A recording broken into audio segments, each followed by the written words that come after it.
What up, guys? It is Makoa Goble with LowKick MMA, and today I'm joined by the one and only James Vick. James, how are you doing today, my man? I'm good. Doing good. How are you? I'm doing amazing, man. Really happy to be talking to you today. And let's get right into things. You've got an upcoming fight on the 29th at Karate Combat 36. Talk about the decision to take that fight and what made you decide to give Karate Combat a shot. So I noticed Karate Combat a few 2 or 3 years ago when they first came out, and I loved the formats. I love the pit. It very much reminded me of almost like the old World Combat League that they had with Chuck Norris had, right? And that was very local because I'm from here in Dallas and everything. And I remember that. Um, and then I just back in June I went and cornered my sensei Adrian in his fight, and I fell in love with it. I was like, man, this is one of the most probably the best production I've ever saw. To be honest with you, small venue back in Universal Studio, but the lighting, the graphics, I mean, the intensity was very intense, and during the fight you could just see you could just see everything. It was crazy. Very viewer friendly if you're there in the venue for sure. Yeah. And, everybody knows that you've got a great history with kickboxing and boxing, but has it been a challenge to train under such different rule sets than what you're used to with MMA and boxing? Not at all. First of all, I'm a real karate guy. I think people just think I'm an MMA fighter coming in there. I've been doing traditional martial arts now for about 7 or 8 years. I probably did karate for about five years now, but before that I did 2.5 years of taekwondo. So I'm very well versed in traditional martial arts, and I've been able to use a lot of real karate techniques in other full contact sports. So I think the adjustment is going to be just fine. Nice. And how are you feeling about like their ring? I know it's like a different style than what you're traditionally used to. So when my sensei fought in June, I got in there and I moved around a little bit, and it feels a little different. I think it's going to be super cool. It's going to feel like almost like blood sport, or Lionheart or something. Like you're fighting out in the open mat. It's very very different than. So I am excited for the opportunity. I think I'm going to adjust just fine and be okay, and not really worried about the pit walls or anything like that, because I feel like with their ring and the pit they have and everything, the way it's designed, the pit walls, a little bit of striking goes there, but it's mostly more grappling there, and I'm not really worried about getting hurt on the ground or anything, or anybody beating me on the ground. To be honest with you, I've never lost a fight on the ground in MMA, and I don't plan on losing one in karate combat. That's right, man. And let's talk about your opponent, Jorge Perez. How do you think he stacks up compared to your previous opponents? I mean, just with the karate and his credentials in karate, he has a different, the timing is different. You got to be real cautious with these karate guys. They know how to close distance very well. They're in and out. At the same time, I think he's wild. He takes a lot of risk, and it's paid off for him a couple of times, and it's also cost him a couple of times. So, just need to be aware of it. And I don't think he's going to bring anything I haven't saw before. Right. How's the fight camp been leading up to this fight? Explain some of the things you've done different training wise, compared to if you were preparing for an MMA fight. Well, I haven't grappled as much, obviously, and that's honestly better, because my body is like, grappling really messes your body up. So I haven't grappled as much. I've still grappled some, because it is takedowns are part of karate combats. And I just had a boxing fight. I've had 3 boxing fights this year, so I've been boxing a lot as well. And still, throughout the year, maintaining my kicks and stuff like that. And mostly just a little less grappling, and everything else has been very similar. That's right. And we know you've previously you've made a pretty successful run into boxing. Is that an avenue that still interests you, or do you think that karate combat might be your new home? Well, hopefully karate combat's my new home. We're going to see what happens in a week and a half. I mean, I'm looking for a new beginning for sure. I think that I really believe in my mind that I'm the best fighter I've ever been. I believe that with all my heart. And I've had a lot of technical problems that just weren't getting fixed over the years. And I developed them very early on and just wasn't able to fix them. I had coaches that didn't correct technique and stuff when I first started. And then when I finally did get around good coaches and people I felt like that could correct it, it took a little long. It's taken a little longer than anticipated to fix these technical issues of mostly defense.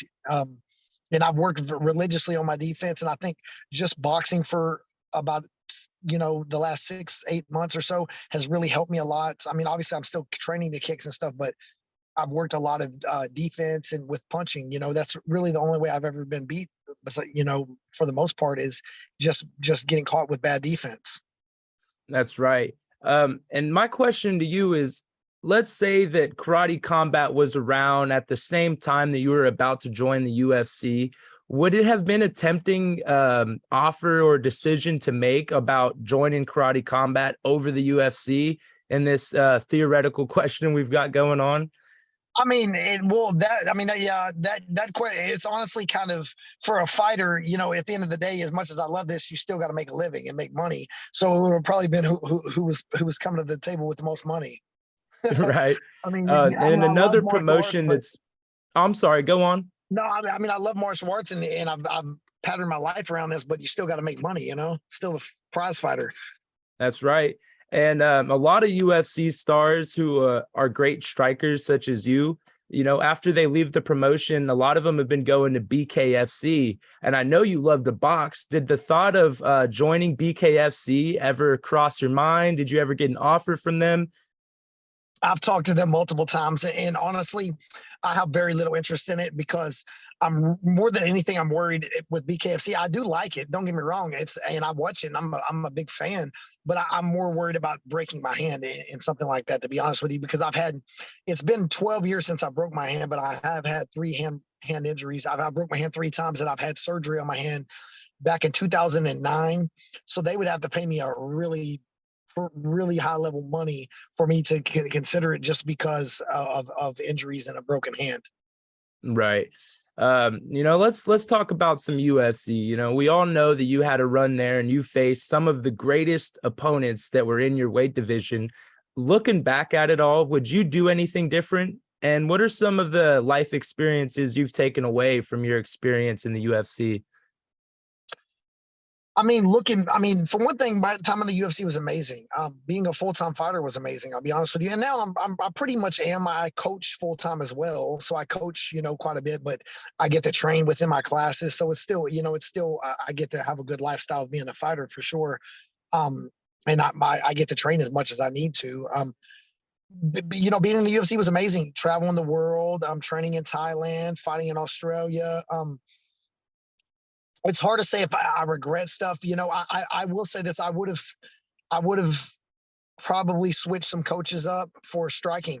I can't, really talk. I don't want to try to discredit or talk bad about some of the striking coaches I was with, but because I came to them already with problems. My original coach taught no defense at all. And I trained with him and I was loyal to him for a very long time. Even when I would come back to Texas, I would train with him. Like I would go to training camp and then I would come home and I would train with him still. And it was just, the loyalty thing, the gym loyalty thing. It's, that's a hard one for young fighters to get over. But I mean, looking back on it, I should have turned down fights for sure. And I should have said, hey, but that's the fighter in you, in my mind, I'll fight anybody. And I will say this, that had I turned down fights, I feel like I would still be in the UFC 100%. I mean, 3 out of my last 4 fights, I lost to top 7 ranked guys in the world. Gaethje, Dan Hooker, and Paul Felder were all ranked in the top 7 in the world. Beneil Dariush is ranked in the top 5 in the world. Michael Chiesa was ranked in the top 5. So most of the guys that I've ever lost to were literally ranked like top 7 in the world. But at the same time, I knew, I was getting my body was filling out and I was getting bigger at an older age and I couldn't make that 155-pound weight class anymore. So I said, I need to push the button and take whatever, whatever's offered. And I was, I was confident for sure. And that's another thing I like about Karate Combat. I really love this 165-pound division. I think that's going to fit me just fine. And it's not too hard for my body to make that weight like it was 155 anymore. Nice. And talking about that 165-pound division, what are some of the differences that's had on your diet, training? Has it been an easier camp because you're not cutting down to such a lower weight? It's really, honestly, it's really just been my camps have been easier just because I'm not grappling much and it's not messing my body up, to be honest with you. Um, uh, but at the same time, my body's filled out. So cutting to 165 is not necessarily easy because I'm 35 years old. I'm not 25 anymore. So your body just fills out as you get older. But it's definitely not anywhere near as hard as it used to be at 155. That's for sure. Right. That shit was miserable. But I mean, at the same time, I made good money. You know, I made decent money. It's hard to tell someone not to, to tell someone not to cut. Oh, you shouldn't be cutting X amount of weight when you got a $50,000, $100,000 payday waiting at the end of it. You know, what the fuck if I'm gonna, I'll suffer for a couple months and make it work. You know. So here's my thing, another theoretical thing, let's say that James Vick goes on a tear in karate combat. You're demolishing your opponents, and the UFC comes calling again. Hey, would you like another opportunity? Well, what would your response be to that? Are you open to more MMA, or do you think at this point in your career, karate combat is the avenue you want to explore, and maybe a little bit more boxing? For sure, the karate combat or the boxing. At the end of the day, I mean, honestly, I'm mostly done with it. I will say this: if everything goes the way I have it planned and visualized in my mind, I am going to take one more MMA fight eventually because I'm not going to go out losing that many fights. But honestly, I honestly, grappling is so hard on your body. I mean, I've been grappling for 14 years, um, and I've never lost a fight on the ground. I've never been submitted really or anything like that. Or I haven't lost one in years. Like Michael Chiesa beat me back in 2012. Once I finally learned how to grapple. But it's just like at my age and injuries and stuff. I just grappling is not. I don't want to have to do jiu-jitsu or wrestle 4 or 5 days a week anymore. I just don't think my body can handle that. And I'm fully healthy striking. And I feel so good. I've never, never been this healthy as I am now for this fight and these boxing fights because your body's just messed up more grappling. And as you get older, it takes a toll on you. So I don't really have a big interest in MMA again, unless some major money comes my way. You know what I mean? Yeah. And talking about combat sports, I think a lot of fans would love to know what is some of James Vick like? What are some of your hobbies, man? Like, what do you like to do when you're not at the gym training, or preparing for a fight? Go follow me on Instagram, James Vick MMA, and you'll see I'm a big outdoorsman. I go hunting and fishing. I mean, I shoot a lot of pigs with night vision, and I hunt deer, turkey, a lot of fishing, do jug line fishing. I have some pretty good videos that have gotten a lot of views and stuff of noodling and fishing and stuff like that. So I'm just a country dude from Texas that, I don't live in the country. I live here in the city, but I have a land in the country and just hunting and then hanging out with, my son. I take him to, Taekwondo or Jiu-Jitsu pretty much 4 or 5 days a week and always taking him fishing and just, hanging out with my kid and watching fighting and hunting and fishing is pretty much the only thing I do. And speaking of your son, I'm a father myself. And how would you feel if he grew up and he said, Dad, I want to be just like you. I want to be a fighter. It's, what's your response to that? I know a lot of fighters are different. Some wouldn't mind, some do mind. What would your thoughts be? Honestly, I wouldn't care. If he wants to fight, 100%, I would support him. I get it. Fighting's bad. It's bad on your body. But it's also lifted me out of poverty. I'm 35 years old. I own my house with no mortgage. I own my vehicle with no payments. I grew up youngest of 6 kids, dirt poor, so it's changed my life. And obviously there's smarter ways to do it, but this is not, it's honestly, fighting is something you're either born with or you're not, in my opinion. Like you're not going to talk someone into doing something they don't want to do. So if he came to me and it was really his passion, he said, I want to pursue this, then 100% I'm with him. And if he comes to me and says, I want to be a doctor or anything, I want to be a general manager of a Walmart or whatever he wants to do, I'm just going to support him. I love that, man. I think that's the way a true father would feel. And one of my last questions for you, what do you want to accomplish left in your combat sports career? Like what's your main goal right now? What are you striving for? See, I mean, it's hard to say. Obviously, we're going to see how next week and a half goes for sure. But I just, I'm not going out like this. There's no way. Like, I've been cleared medically. A lot of people talk crap and, oh, you've been knocked out. I've had a CT scan every time I've ever been knocked out. I've never had concussive symptoms. Every CT scan has been negative.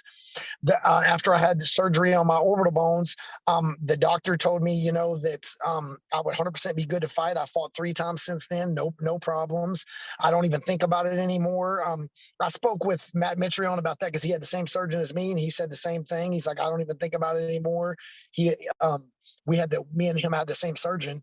And just, I've had no problems. And I just want to, I'm not going out like this is something, people don't understand is, I'd rather die on my feet than live on my knees. It's that simple. I have to live the rest of my life like this. And I can't go out like this. I'm not trying to go back to the UFC. I'm not trying to be a world champion in MMA or, I'm done with that shit, but I'm not going out like this. I've never lost 5 of anything in my life in a row. So I'm not, and guess what? I'm probably not going to go back to MMA anyway. So maybe I'll take one more MMA fight and win that. But at the end of the day, this is for people can hate and, talk shit and all that. But at the end of the day, I have to live the rest of my life like this. And I'm not going to live the rest of my life, like this, feeling the way I feel and the way I felt over the years and stuff like that. It's not going to happen. We'll see what happens in a week and a half. I'm optimistic and I'm very confident and I'm prepared and I'm ready.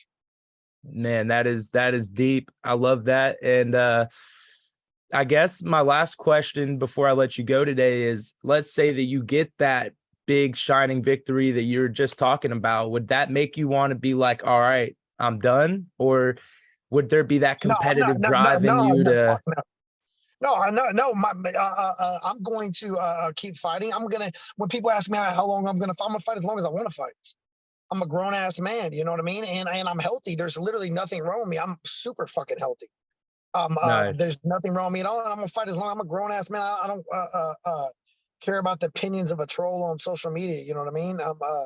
I just block them. There's too many of them. I won't even engage back and forth shit talk with them because there's too many of them. They'll bring 5 friends with them. So anytime someone trolls me on social media, I just block them. I'm going to do what I love. I'm going to show my son to do what you love and to make yourself happy. And I think this is going to make me a better father. And a better father. And I'll have a daughter as well that's 5 months old. Obviously our relationship isn't developed like me and my son's is, but it's just, I'm going to do what makes me happy. And 100% I'm fighting again after this next weekend. Nice. I love that, man. Congrats on the newborn daughter. And before I let you go today, is there anything you'd like to say? Any sponsors or people you'd like to shout out? I want to thank my sponsor, Specimen Fight Gear. He's been loyal to me and we've been good friends for years now, and amazing guy. My manager, Oren from KO Reps. Thank him for all the support over the years. All my coaches, Sensei Adrian, my Taekwondo coach, Simon, my boxing coach, Kendrick, all my students. I appreciate their loyalty and their love of fighting and, them training hard and believing in me as well. Just my family, just appreciate everyone who stood by me. Thank you, man. Thank you so much for your time. Good luck on the upcoming fight. Everyone here at LowKick will be rooting for you. And that's it, guys. We're out. Peace. Thank you, guys. Tune in October 29th. Yes, sir. Karate.com. Let's do this. Yeah. Later. Make sure to subscribe to the LowKickMMA YouTube channel for all the latest news, event previews, and interviews with some of the biggest stars in MMA.